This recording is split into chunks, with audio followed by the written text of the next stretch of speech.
हे student, कैसे आप सब। स्वागत है आप सबका फिर से हमारे यूट्यूब चैनल हिंदी क्लास में। तो जैसा कि आप लोग ये वाला देख रहे हैं कि प्रोजेक्ट रेल का आज मैं लेके आ गई हूँ आप लोग का जो मंथली टेस्ट का क्वेश्चन पेपर है वो, ठीक है, जो कि आपके कल के टेस्ट में आने वाला है 6/10/2025 को, ठीक है, दिन सोमवार। ये कक्षा 11वीं के लिए रहने वाला है, ठीक है। ये आपका फिजिक्स का क्वेश्चन पेपर रहने वाला है। 1 आवर मिलेंगे आपको टोटल और 20 क्वेश्चन दिया जाएगा आपसे, ठीक है। तो चलिए देखते हैं।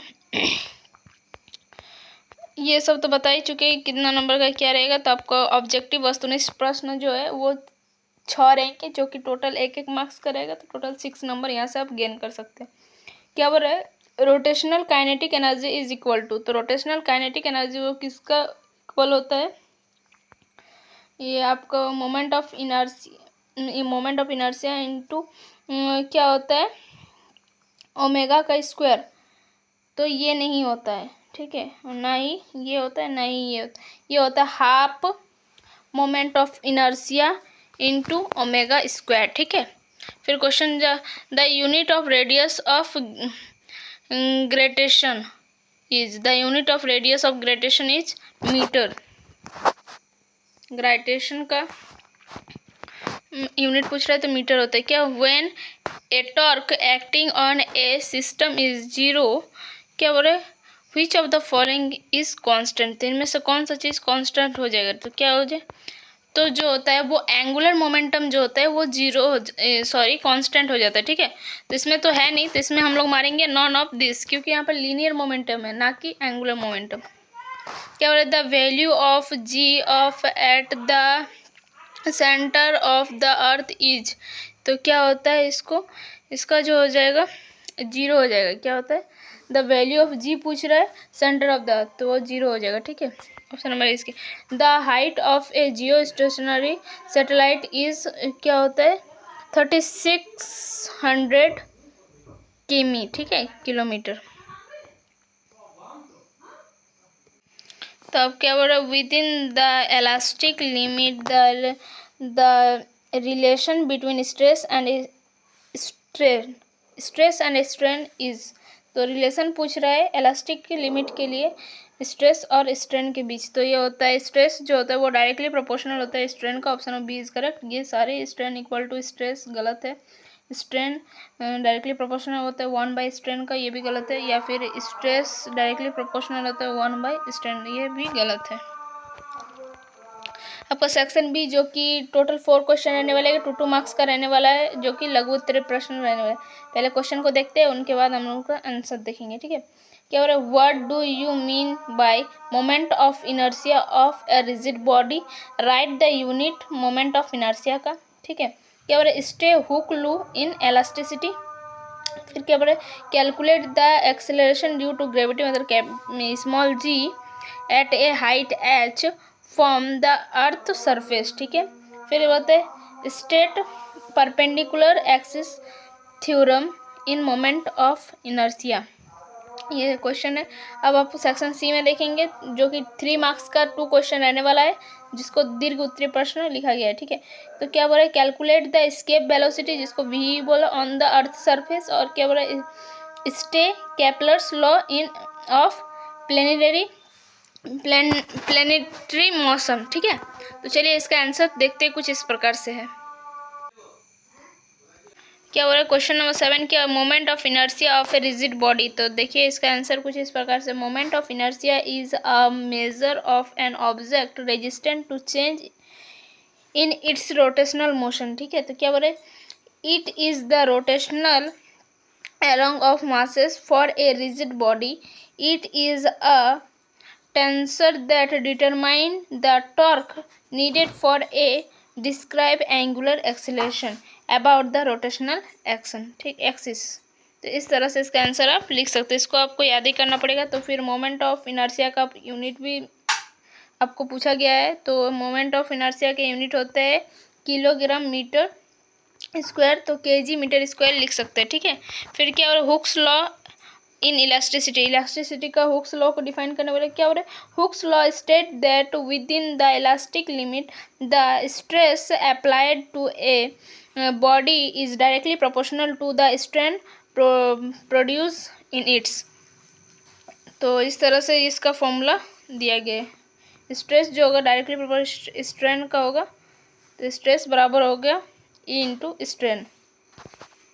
हुक्स लॉ यही है, ठीक है। यहाँ पर ये कांस्टेंट है। ये क्या लिखा है, acceleration due to gravity at a height h, ठीक है। तो acceleration due to gravity g h, height h पे at the height h from the earth surface can be calculated using the following formulas. ये formulas को हम use करके कर सकते हैं। तो पहला तो है ये,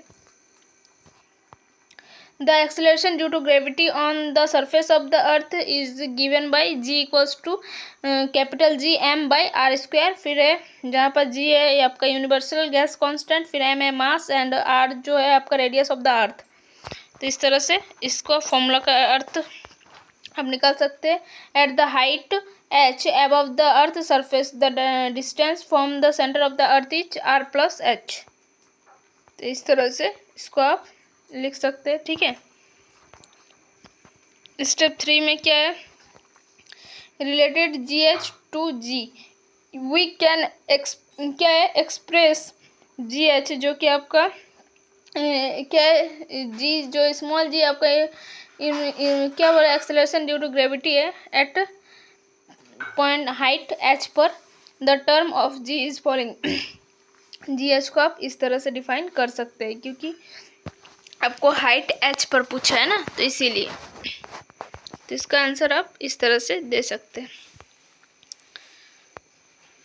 फिर क्या है, perpendicular axis theorem in moment of inertia.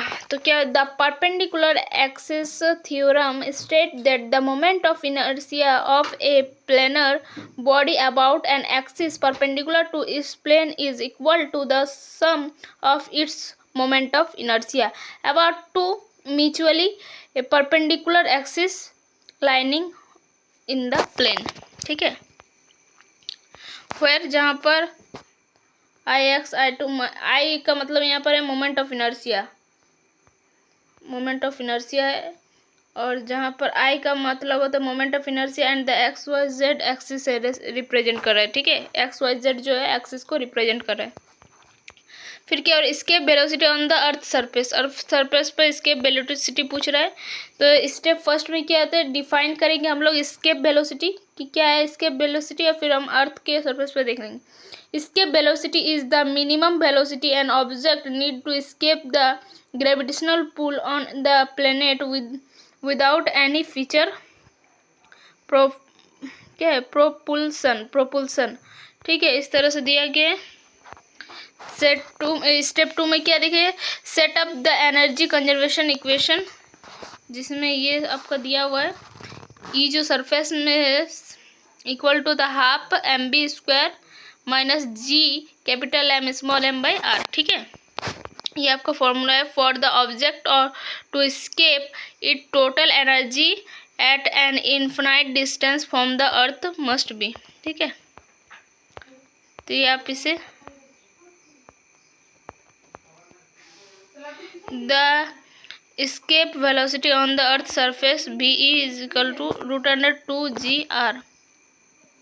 तो क्वेश्चन नंबर 12 आप देख सकते हैं क्या है, Kepler's law of planetary motion. क्या बोल रहा है, Kepler's law of planetary motions are 3 scientific law that describe the moment of planets around the sun. तो ये जो केपलर्स का जो लॉ है उसके मेन 3 साइंटिफिक लॉ है अपना, ठीक है, जो क्या डिस्क्राइब करता है मोशन ऑफ अर्थ या फिर प्लैनेट्स, ठीक है, अराउंड द सन। सन की जो चारों ओर जो प्लैनेट्स मोशन करते हैं उसको डिस्क्राइब करते बताते क्या, द लॉ ऑफ ऑर्बिट्स क्या होता है, ऑल प्लैनेट्स मूव्स इन क्या है elliptical orbits with the sun at one of the 2 foci, ठीक है। फिर दूसरा क्या होता है, द लॉ ऑफ एरियाज क्या होता है, इन lines segments join a planet and the sun shifted out equal areas during equal interval of times। तो ये आपका है द लॉ ऑफ एरियाज और थर्ड एक जो है द लॉ ऑफ पीरियड्स क्या होता है, the square of the orbital period जिसको हम टी से डिनोट करते हैं of the planet is directly proportional to the cube of the semi major axis जिसको हम ए से डिनोट कर रहे हैं ऑफ द ऑर्बिट। तो यहाँ पर जो टी स्क्वायर जिसको ऑर्बिटल पीरियड्स बोलेंगे डायरेक्टली प्रोपोर्शनल होता है ए जो कि है आपका सेमी मेजर एक्सिस का क्यूब। ठीक है, तो टोटल हम 12 क्वेश्चन करा चुके हैं फिजिक्स का, आपके बाहरी डिमांड पे ये जल्दी जल्दी हम लोग बनाए हैं। ठीक है, तो बस आज के लिए इतना ही, फिर मिलते हैं नेक्स्ट वीडियो में। तक बाय, जय हिंद, वंदे मातरम। ठीक है।